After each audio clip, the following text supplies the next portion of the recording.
prazer de estarmos mais uma vez na casa do Senhor, falando das coisas concernentes ao seu reino. Estamos no nosso terceiro encontro falando sobre o preço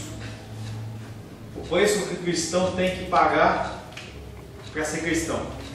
Não o preço para ser salvo, entenda que não é um preço para a salvação, mas é um preço que é no sentido de coisas que você tem que abrir mão como cristão, que você acaba abrindo mão como cristão em detrimento das alegrias, em detrimento de rejeições, uma série de coisas que o verdadeiro cristão ele passa. E nós temos falado sobre um preço, não é um preço como, por exemplo, o preço do IPTU, do IPVA, que agora vão chegar. Não é esse preço. Se fosse apenas um preço financeiro, seria ótimo, seria fácil. A gente fazia uma poupança e comprava, mas não é bem assim. Nos últimos encontros nós começamos a falar sobre esse custo de ser um cristão verdadeiro. Falamos há 2 domingos mais atrás que nós temos que abandonar e entregar nas mãos do Senhor a nossa justiça própria. Quão difícil é a gente entregar a nossa justiça própria nas mãos do Senhor. Também falamos que nós temos que abandonar os nossos pecados. Ah, pastor, isso é fácil. Não é fácil. Os pecados, eles estão inseridos na nossa vida. Nós achamos que eles são comuns e normais e muitas vezes nós não queremos vê-los. Esta é uma guerra perpétua. Normalmente nós olhamos para os nossos pecados e o autor ele fala como se fossem os nossos filhos, como se fossem os nossos entes queridos. Nós cuidamos dele e nós não os abandonamos por nada.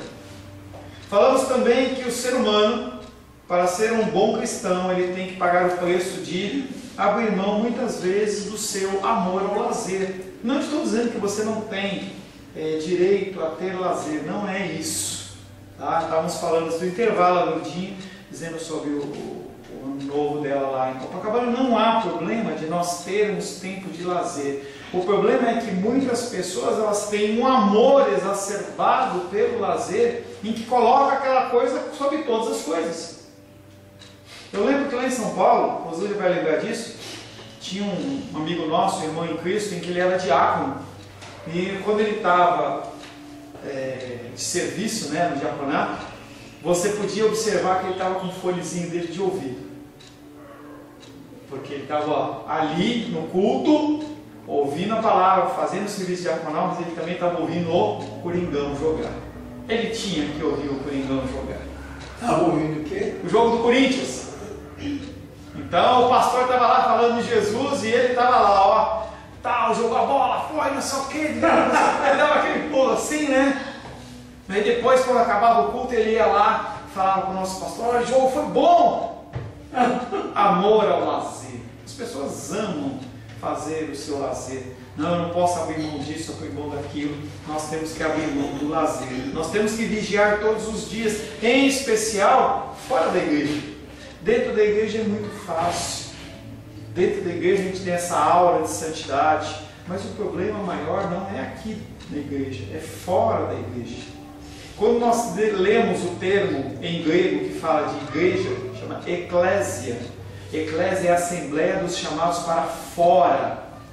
Nós temos que ser igreja fora. Nós temos que manifestar o amor do Senhor fora. Nós temos que manifestar a mansidão, a paz, a longanimidade fora da igreja. Seja num local de trabalho, seja em qualquer lugar, mas em especial no seu tempo de lazer, parece que você relaxa. Isso também acontece comigo. Quando a gente vai tirar férias, ou quando a gente vai tirar um tempo de descanso, parece que a gente esquece que a gente é cristão. E aí a gente tem que descansar. Então você não lê a Bíblia, você não ora, você não acorda. Você parece que essas atividades elas ficam em segundo plano. E isso acontece porque nós amamos o nosso período de lazer. Secretamente, na verdade, nós desejamos que haja sempre alguém pagando por isso por nós. Eu vejo demais isso na internet. O cara vai lá e coloca: vou orar 3 horas da manhã, se você quer, coloca o seu nome. Se você quer uma bênção, coloca o seu nome. Todo mundo quer. Esses dias eu postei na internet um textinho daquele grupo que faz lá na Candangolândia, lá que nós ajudamos, que a Melissa trabalha lá, em que eles estão fazendo agora uma campanha para arrecadação de material escolar para as crianças. Eu postei em todos os lugares, foi uns 10, 20 lugares, 2 responderam. Pessoas nem olham. Uma contribuição de R$30, você pode ajudar uma criança a estudar na escola pública, pagando um caderninho, uma canetinha, um lápis e tal. 2 responderam para mim. Mas e se eu colocasse, olha, eu vou orar por você às 4 da manhã? Todo mundo quer. Todo mundo quer. Na verdade, nós queremos que alguém pague esse preço por nós, mas esse preço que nós temos que pagar, ele não pode ser pago por ninguém, a não ser por nós mesmos. Então nós falamos que nós temos que abandonar a nossa justiça própria, nós temos que abandonar os nossos pecados, abandonar o nosso amor ao lazer e, por último, nós temos que abandonar a necessidade de aprovação do mundo, das pessoas. E isso é uma das coisas mais difíceis, porque nós amamos quando alguém chega para você e fala: e aí? Como foi legal? Quando eu coloquei essa cruz e ninguém falou, eu fiquei incomodado.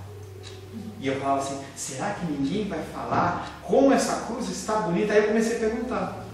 Amor, a aprovação do mundo, é uma coisa que nós temos. Nós fazemos as atividades, nós queremos que o mundo nos aprove.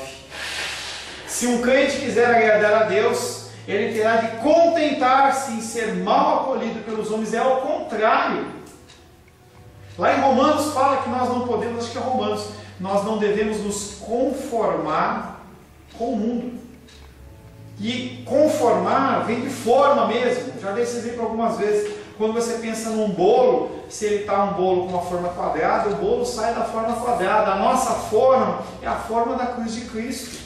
Nós não podemos nos conformar ao mundo esperando que nós tenhamos a aprovação, quando o nosso Senhor, quando esteve na terra, fazendo o que ele fez, ele não foi aprovado. Quando estava ele e aquele homem que era muito mais que um ladrão, Barrabás, ele não era um ladrão apenas. Naquela época, não se crucificava ladrões. Então, quem estava do lado de Jesus, do lado direito e do lado esquerdo, não eram ladrões. Eram homens que tinham cometido crimes hoje hediondos. Grandes revolucionários, estupradores, assassinos, pessoas que cometiam atrocidades. E aqueles homens olhavam para Barrabás e sabiam que ele tinha cometido aquilo. Olhavam para Jesus e falavam que eles sabiam que Jesus Cristo tinha curado, tinha alimentado. E aí naquele momento Pilatos pergunta: libero quem? Barrabás ou Jesus? E eles falam: nós queremos Barrabás liberto. A esse Jesus crucifica. Então Jesus Cristo, ele não tinha no coração dele essa necessidade da aprovação do mundo, algo que nós também temos que nos libertar. O crente não deverá se considerar estranho se ele for ridicularizado, caluniado, perseguido, até mesmo odiado, e mesmo assim nós achamos estranho. Quando nós nos posicionamos como cristãos, nós queremos que as pessoas nos recebam, mas nem sempre recebem. Certa passagem dos evangelhos fala Jesus Cristo aconselhando os discípulos: olha, se o cara não te receber, bate a sandália do teu pé. Se você falar a paz do Senhor e ninguém for digno dessa paz, essa paz retorna para você. Então nós temos que entender que nós, como cristãos, nós estamos aqui no mundo exatamente para essa situação, como Cristo, ser ridicularizado e rejeitado. Não, o crente não poderá ficar surpreendido se as suas opiniões e práticas religiosas forem consideradas com desprezo, como por exemplo essa postagem que eu falei para vocês, em que as pessoas elas não estão nem aí se alguém precisa ou não precisa de ajuda. Eu tenho que olhar para mim mesmo. Vou continuar insistindo, mas a gente sabe que as pessoas não têm apreço por essas coisas. Nós teremos que aceitar que muitos nos tomem por insensatos, entusiastas e fanáticos. Quando você falar que você abre mão de um tempo para fazer uma coisa do Senhor, Talvez alguém chegue para a Menícia e fale assim: Menícia, vamos para o clube. E ela fala assim: não, eu tenho trabalho lá com as favelas, com as crianças. Que fanatismo. É um sábado só, é um dia só. Eles não entendem do compromisso de você estar fazendo as coisas do Senhor. Nós queremos aceitar que muitas vezes vamos nos considerar como fanáticos, de tal maneira que as palavras sejam pervertidas e as nossas ações mal interpretadas, e às vezes vão pegar palavras que nós falamos e distorcem para encaixar no coração delas, porque senão elas se sentem atacadas. João capítulo 15, verso 20. Evangelho de João capítulo 15, verso 20.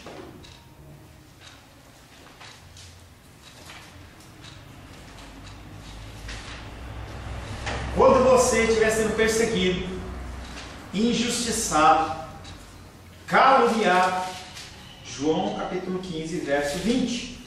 Irmão Cláudio, por favor. João 15, verso 20.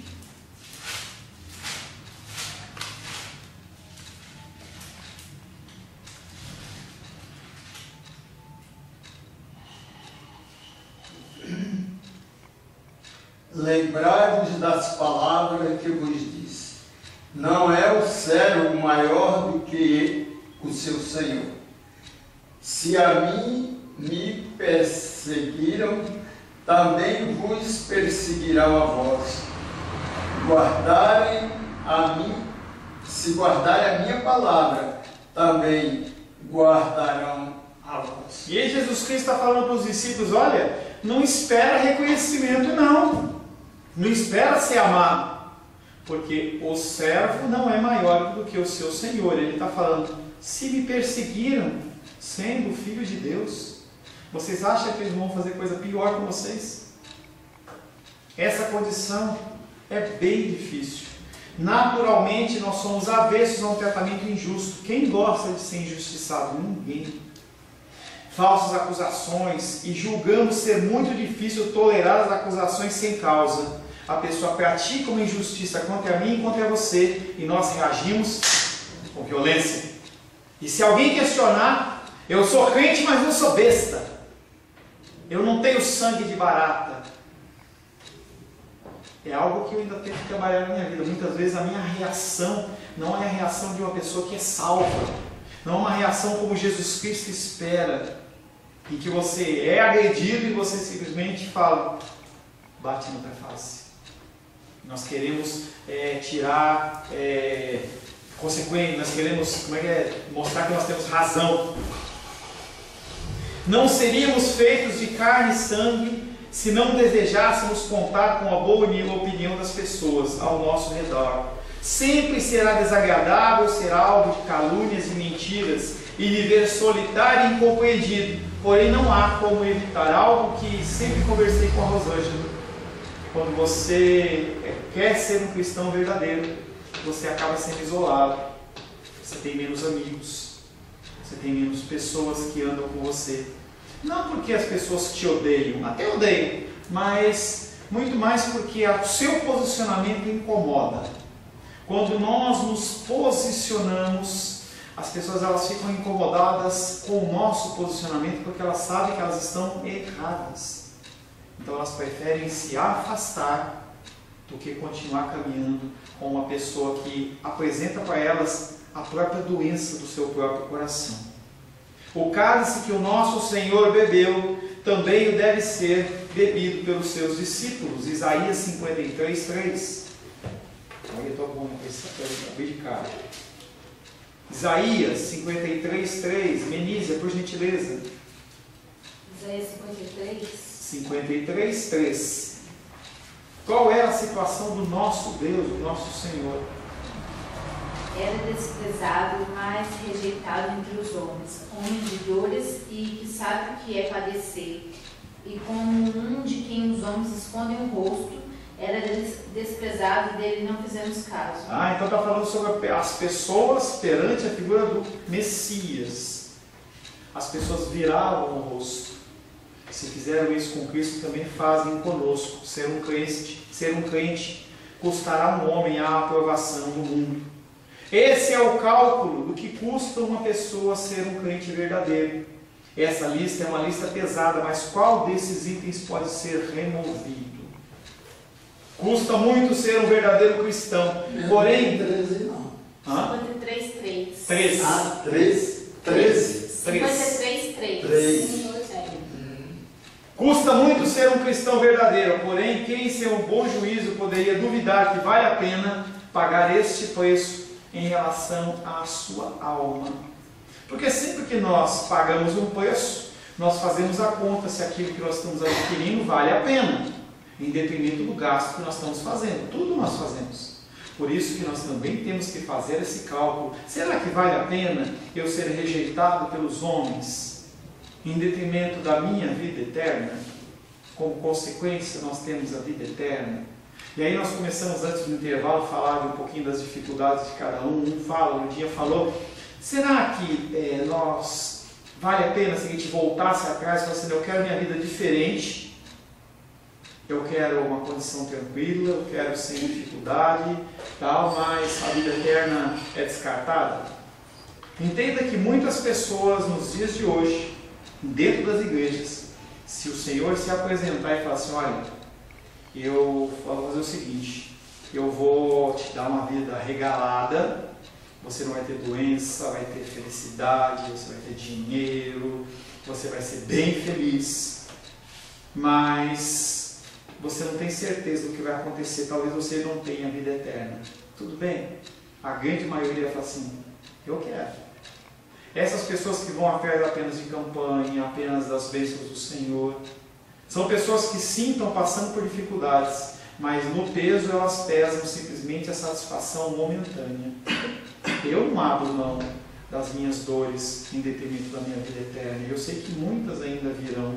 Essa rejeição e essa vida solitária, ela abate demais uma vida pastoral. Porque as pessoas, elas olham muitas vezes para o pastor como alguém que não erra, que não peca, que não tem problema, que não faz nada. E aí querem depositar de uma certa maneira até odiosa as suas incertezas, as suas iras contra o próprio Deus. E isso é, na verdade, um grande privilégio. Eu tenho lido bastante sobre humildade e essas oportunidades que nós temos, que o Senhor nos dá, para que nós possamos ser humilhados, nada mais é do que uma molde de Deus para que nós possamos nos tornar cada vez mais humildes. Mas quem quer isso? Ninguém quer. Quando o navio corre o risco de naufragar, você acha que a tripulação ela olha para a carga e fala, essa carga é muito preciosa? De nada, joga tudo no mar. Tem uma passagem que o apóstolo Paulo estava lá passando no mar lá e começou aquela tempestade. E aí eles fizeram o que? Começaram a jogar as coisas. Lá com Jonas também, eles começaram a jogar até pedaços do barco. Ninguém está preocupado com o valor. Qualquer um membro do corpo chegar a ter gangrena, alguma dificuldade, você não vai falar assim, não, mantenha a minha mão aí, mantenha a minha perna aí. Se você está vendo que isso aqui vai te levar a perder sua própria vida, o que você fala assim? Corta. Muitas vezes essa atitude radical é uma atitude que nós temos que ter em relação a situações que nos afastam do Senhor, mas as pessoas não querem isso. Não há dúvida que um crente deve estar disposto a desistir de qualquer coisa que se interponha entre ele e o céu. O que você colocaria como mais importante do que sua vida eterna? Será que você abriria mão da sua família, abriria mão da sua saúde, abriria mão dos seus filhos, dos seus pais, da sua mãe? Será que tem algo que é mais importante do que a salvação? É difícil. É fácil nós estarmos aqui sentados e falar, sim, eu abro mão. Mas e quando a coisa vem? Quando a dificuldade vem? E nós temos falado da Jane lá, em que ela está lá, passando a enfermidade dela, a dificuldade dela. Será que é fácil você dizer, não, eu quero continuar esse caminho, entendendo que é Deus que está no controle de todas as coisas? Uma religião que nada custa, nada vale. Um amor que nada custe, nada vale. Um bem que nada custe, nada vale. Eu lembro de uma passagem, pelo menos uma passagem, em que Abraão ele estava procurando onde enterrar a Sara, sua mulher.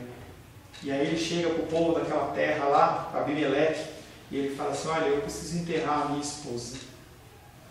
E aí ele fala, bom, mas escolhe o que você quiser. O rei falou, você é bendito aqui no nosso meio. Ele fala, não, eu não quero. Eu quero aquele campo lá, chama campo de Mactela, um lugar. E ele fala assim, um lugar especial. Aí chamaram o dono daquela terra e ele fala assim, o que é isso? Pode pegar. Não, eu quero pagar.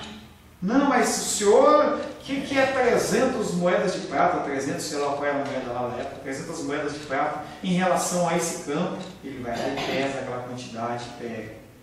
Quando Davi vai oferecer um sacrifício ao Senhor, o dono do terreno fala assim, que isso, seu rei? Pega o que você quiser. Não, eu não posso oferecer adoração ao Senhor que não me custe nada. Uma religião que não custa nada, ela não vale nada. Um cristianismo barato, destituído da cruz, é um cristianismo inútil. É um cristianismo em que você não pode obter a coroa. É muito fácil. E aí a gente vê no caminhar da igreja pessoas que vão e vêm, simplesmente porque eles não firmam raízes. Porque é muito mais fácil. Eu estou aqui nesta igreja e vou para outra igreja, porque aqui o pastor falou algo que eu não gostei. Eu vou embora. Vou para um outro lugar, vou começar uma nova história. Porque realmente você fincar, entendendo que sim, há direções de Deus para você se movimentar de um lugar para outro. Nós temos que buscar sempre aprendizado. Eu e Rosângela sempre passamos por lugares, passamos pelo menos 3 lugares em que nós fomos abençoados com aprendizado. E foi um tempo de aprendizado com o Senhor. Mas foram decisões conscientes. Foram decisões embaixo de oração do Senhor. Mas o que a gente vê hoje dentro da igreja cristã, é que esse cristianismo é muito barato. Eu estou num ministério, vou para outro. Eu estou fazendo um trabalho, vou para outro. Estou trabalhando com isso, não quero mais, vou fazer outra coisa. E a gente não leva em conta o peso do cristianismo. O que custou a gente ter uma Bíblia como essa nas nossas mãos? Quantas pessoas morreram? Quanto sangue foi derramado? E as pessoas, elas abrem mão do cristianismo, abrem mão das suas igrejas de uma maneira muito, muito fácil. A importância de se calcular o preço. Por que calcular o preço é tão importante para a alma de um homem? Primeiro, nenhum dever determinado por Cristo pode ser negligenciado sem provocar dano. Qualquer ordem que Jesus Cristo der para você vai gerar dano na sua vida. Qualquer ordem. Você vai abrir mão de coisas, não tem como.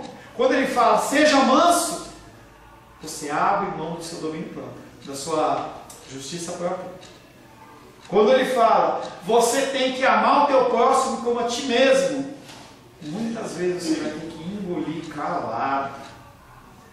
Se alguém vier pedir para você algo, você tem que abençoar. Pô, mas eu estou juntando esse dinheiro com tanto sacrifício para fazer tal coisa. Não, mas é mais importante a vida do irmãozinho, da irmãzinha que está passando uma necessidade ou está precisando ser operado alguma coisa, do que eu trocar de carro ou colocar alguma coisa no meu carro, sei lá.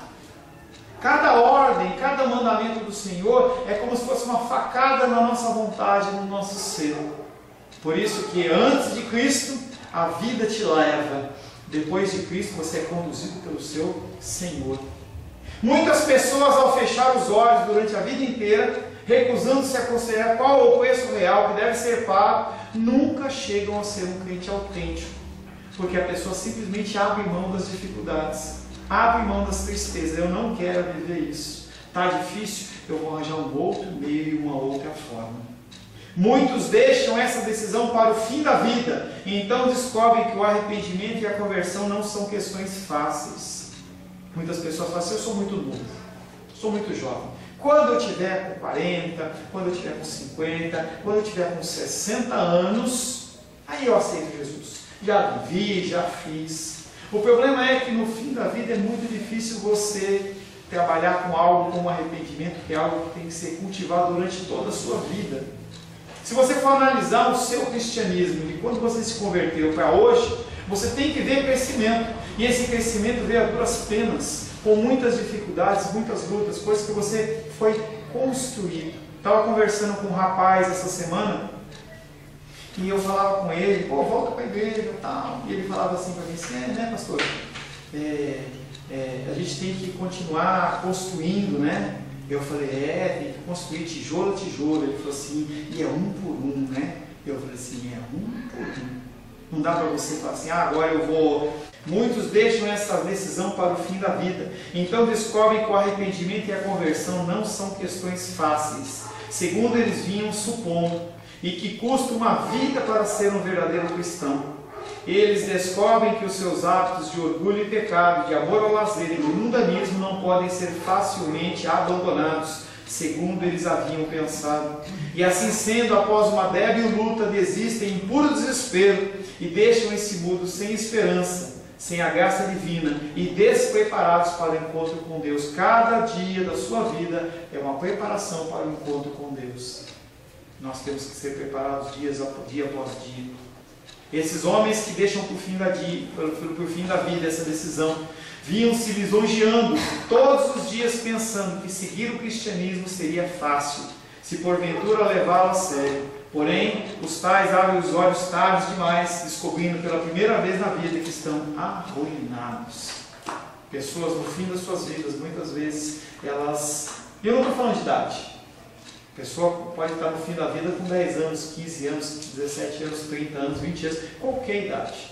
Pode ser o fim da vida. E aí não tem mais tempo de você fazer absolutamente nada. Quero citar agora uma classe de pessoas numerosa que está correndo um perigo todo peculiar. As pessoas às quais me refiro não são indiferentes para com a religião cristã. De fato, pensam bastante a seu respeito. Também não são ignorantes acerca da mesma. Conhecem regularmente bem o seu esboço geral. Todavia, o maior defeito delas é que estão fundadas e arraigadas na sua fé, conhecem Jesus de uma forma superficial, de ouvir falar. Pessoas que muitas vezes vêm à igreja, ouvem a palavra, mas talvez, não estou julgando, mas talvez como aquele meu amigo, com o fone de ouvido, ele fala assim, mais importante eu ouvir o coringão do que eu ouvir a palavra de Deus. As pessoas, elas vivem um ambiente religioso, têm uma frequência religiosa, mas não conhecem o seu Senhor. Isso é muito perigoso. Com muita frequência, o conhecimento que adquiriram foi obtido em segunda mão. É fácil você obter conhecimento em segunda mão. Eu começo a falar para você, falar, e aí você começa a pegar alguns conceitos que eu trago para você, e você não constrói esse conceito no seu coração através da leitura da palavra. Tudo, já falei para vocês e volto a dizer, tudo que é falado neste altar tem que ser comprovado através das Escrituras. E você tem que construir o seu cristianismo. Porque no dia do Senhor você não vai poder se apresentar a Deus e falar assim, olha, eu sou assim e fiz isso porque o pastor Paulo me ensinou errado. Se eu ensinei errado, eu vou ter o julgamento de Deus. Mas o responsável por você não é outra pessoa a não ser você mesmo. Você é responsável por você mesmo. No dia do Senhor você não vai poder se esconder atrás de ninguém. Via de regra, essas pessoas fizeram alguma apressada profissão religiosa sob a pressão das circunstâncias. Quanta gente no meio das lutas aceita Jesus? A pessoa está passando por um câncer, por um revés financeiro, judicial, e ela vem para a igreja, chamado normalmente por uma campanha. E aí a pessoa fala assim, olha, vem para Cristo que o seu fardo vai ser aliviado. A pessoa corre para Jesus Cristo. Eu aceito. Ou então a pressão da família, olha, você está ficando velho, hein? Você precisa ser batizado. Tá bom, então eu vou ser batizado hoje. Faz um batismo, não sabe por que batizou. Vai na igreja, não sabe por que está na igreja. Simplesmente cumpre um regulamento. Certa feita, João Batista batizando, ele vê um grupo de homens religiosos, fariseus chegando. E ele olha para aqueles homens e fala assim, o que vocês querem? Nós vamos ser batizados. E o João Batista olha para o coração daqueles homens e fala assim, quem ensinou vocês a fugir da ira vindoura? Ou seja, quem falou para vocês que vocês precisam fazer mais isso para vocês serem salvos? Porque eles viam aquilo como mais algo, mais uma coisa. Por exemplo, lá na Grécia, quando o apóstolo Paulo está subindo o morro, ele vê o Deus do trovão, ele vê o Deus da água, da chuva. Quando ele chega lá em cima, ele vê o altar ao Deus desconhecido. Aqueles gregos tinham tanto medo de deixar de adorar uma divindade que eles fazem o quê? Ir até o altar ao Deus desconhecido. Pessoas como essa são pessoas que nunca foram cristãs. Pessoas estavam na igreja, ouviam a palavra, foram criadas na igreja, foram batizados, tinham ministério, mas nunca conheceram a Cristo. Pastor, isso é possível? Jesus Cristo fala que em certo momento pessoas como essa vão se apresentar a Ele e vai falar assim: Jesus, em Teu nome expulsamos demônios, em Teu nome curamos enfermos, pregamos a Tua palavra. E Jesus Cristo vai falar: não te conheço. Pessoas que tiveram esse treinamento, essa profissão religiosa superficial. Pessoas nessas condições estão correndo um imenso perigo. São precisamente essas pessoas que nunca calcularam o preço. Visto que não queriam calcular o preço, muitos do povo de Israel morreram no deserto. Viviam sob o jugo de Faraó. O Senhor manda um libertador. Eles veem a manifestação das maravilhas de Deus. São tirados do cativeiro egípcio com riquezas. Vem a abertura do Mar Vermelho, começam uma caminhada para morrer no deserto. Chega um momento em que Deus fala: esse povo não vai entrar na terra prometida. Só depois que todo mundo morrer dessa primeira geração, exceto Josué e Caleb, todo mundo morrer, aí vão entrar na terra prometida. Simplesmente porque eles não calcularam o preço de ser servos do Senhor. Eu quero uma libertação, mas quanto custa essa libertação? Será que é de graça? Dessa maneira, quando inimigos ou provações, ou fome ou sede começarem a nos testar, nós vamos querer nos voltar contra Deus. Por não quererem calcular o preço, muitos dos ouvintes do nosso Senhor Jesus Cristo retrocederam após algum tempo.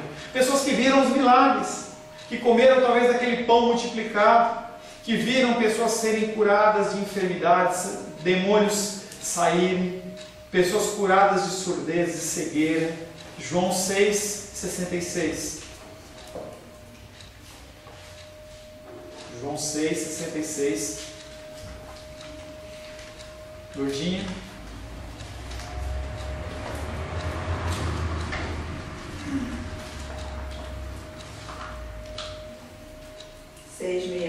Sim.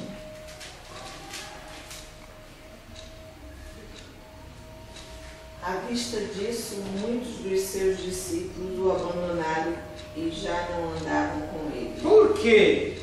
À vista disso o quê? Verso 60. Muitos dos seus discípulos, tendo ouvido tais palavras. Que palavras? As palavras que o Senhor estava falando do preço que existe para uma pessoa ser cristão. Quando Jesus Cristo ele começa a expor quanto custava ser cristão, aqueles discípulos, à vista disso, verso 66, muitos dos seus discípulos o abandonaram e já não ficavam, não andavam com ele. Por quê? Porque não conseguiam, não era bom, não era agradável, eles tinham que abrir mão de muitas coisas. Certa feita um jovem apresenta a ele e fala: Senhor, eu quero te seguir. Para me seguir você precisa fazer isso. Isso eu já faço. Você tem que honrar seus pais. Não, meu pai eu honro. Você tem que ser fiel nisso, naquilo. Nisso eu sou. Legal. Só falta uma coisa. Vende todos os seus bens, tudo que você arrecadou, toda a herança que você recebeu, vende tudo, entrega para os pobres e me segue. Aquele jovem olhou para Jesus, abaixou a cabeça e foi embora. Eu não quero pagar um preço da minha comodidade. Eu quero seguir Jesus Cristo. Eu sigo Jesus das 8 às 18. Quando é 18 horas, eu volto para minha casa, eu tenho a minha cama quentinha, eu tenho meu alimento gostoso, eu tomo meu banho quentinho. Mas eu tenho que abrir mão de tudo isso. E se eu cansar? Quer dizer que eu não tenho mais nada? Não dá, Jesus, para eu fazer um test drive? Quando você vai na concessionária comprar um carro e você quiser fazer um test drive, eles disponibilizam um carro para você ver se você gostou, se encaixa direito, se ele cabe direito as malas, tal, e você dá uma volta com o vendedor. Não tem como você fazer test drive com Cristo. Cristo, eu quero fazer um test drive com você. Eu vou abandonar a minha prostituição, eu vou abandonar a minha língua ferina, eu vou abandonar por um tempo. Tá? Se der certo, eu continuo por mais uma semana, por mais um mês. Não é contrato de aluguel em que você fala assim, ó, por um mês, por um ano eu vou alugar. Que nem o contrato da nossa igreja venceu em dezembro. O rapaz ele veio e falou assim, ó, vamos renovar? Vamos renovar. Então é válido por um ano. Com Jesus Cristo não tem isso. É uma decisão eterna e tem que ser uma decisão certa. Se você não fez essa decisão correta, você fez uma decisão superficial, ninguém vai te falar que você está errado. Só a palavra. Se você não for voltado ao Espírito Santo, o que vai acontecer? Você vai achar que você está certo e vai continuar caminhando. Dei uma palestra no sábado sobre santidade não, liderança cristã na Igreja Batista lá em Taguatinga. E aí eu falava exatamente sobre isso. Em que as pessoas muitas vezes elas começam a criar coisas para atrair pessoas. Só que não são coisas da palavra. O que acontece é, as pessoas vão indo embora, vão tomando o seu caminho. Tristemente você vê que essas pessoas, passado um tempo, daqui a pouco, estão num bar, estão no homossexualismo, largaram o evangelho. Nós conhecemos muitas pessoas como essas, em que simplesmente as pessoas abandonaram. Por não quererem calcular o preço, os ouvintes de poderosos pregadores evangélicos, por muitas vezes chegam ao fim miserável, sentem-se animados, excitados, professando aquilo que realmente nem experimentaram. Recebem a palavra com júbilo, tão extravagante que quase deixam atônitos os crentes mais antigos. Durante algum tempo, correm com um zelo tal e com tanto fervor que parecem que vão ultrapassar todos os demais. Falam e trabalham em prol de objetivos espirituais com tão entusiasmo que os crentes mais antigos ficam envergonhados. Porém, quando a novidade e o frescor somem, eles também são. As pessoas vêm com empolgação. A gente às vezes vê aquelas campanhas, na África tem bastante disso.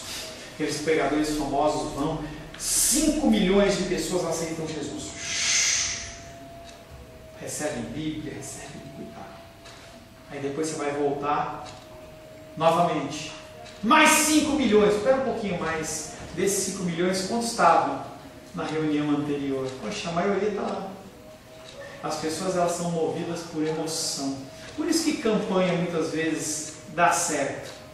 Porque eu trago uma campanha para você. Olha, uma campanha da restauração financeira.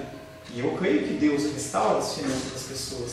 O problema é, se você não entende como que você tem que administrar as suas finanças segundo a vontade de Deus, depois do primeiro mês que você colocou em ordem, você vai voltar novamente ao problema.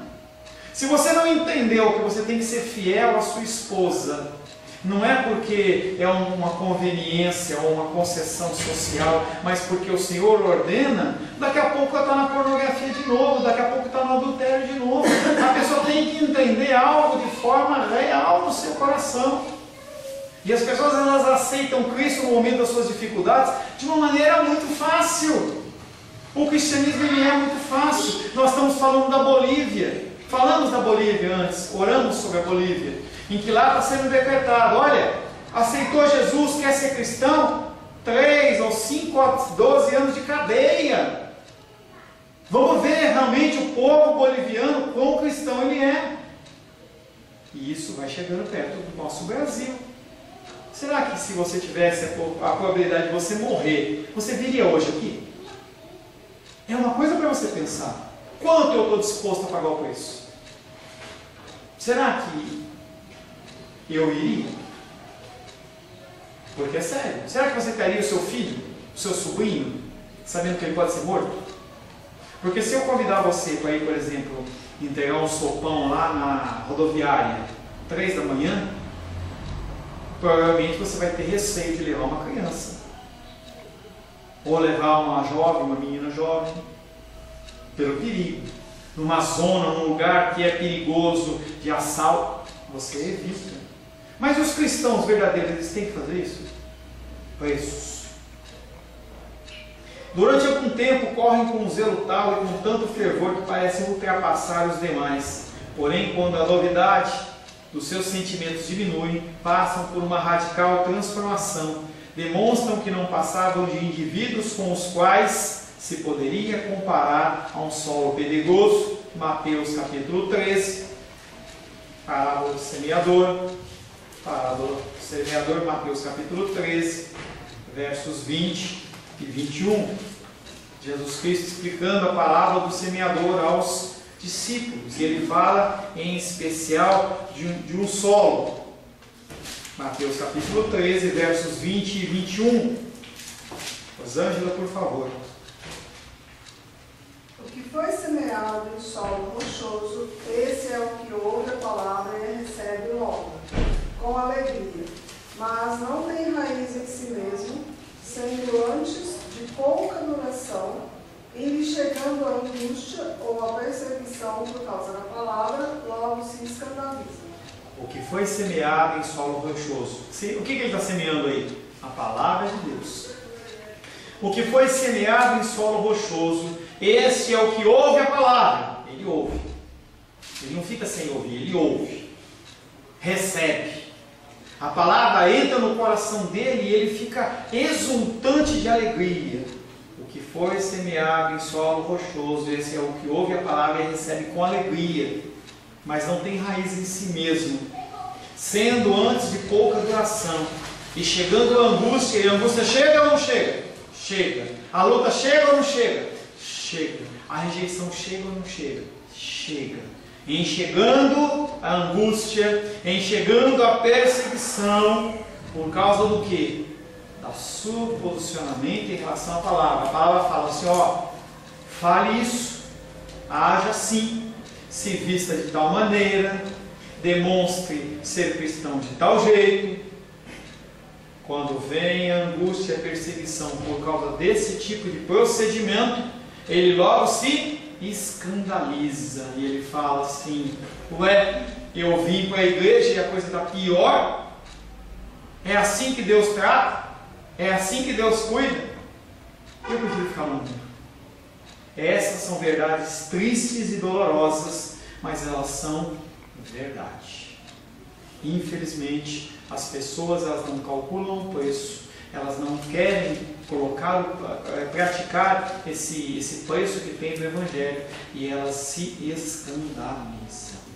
Nossa igreja pequena, quantas pessoas já vieram e foram embora?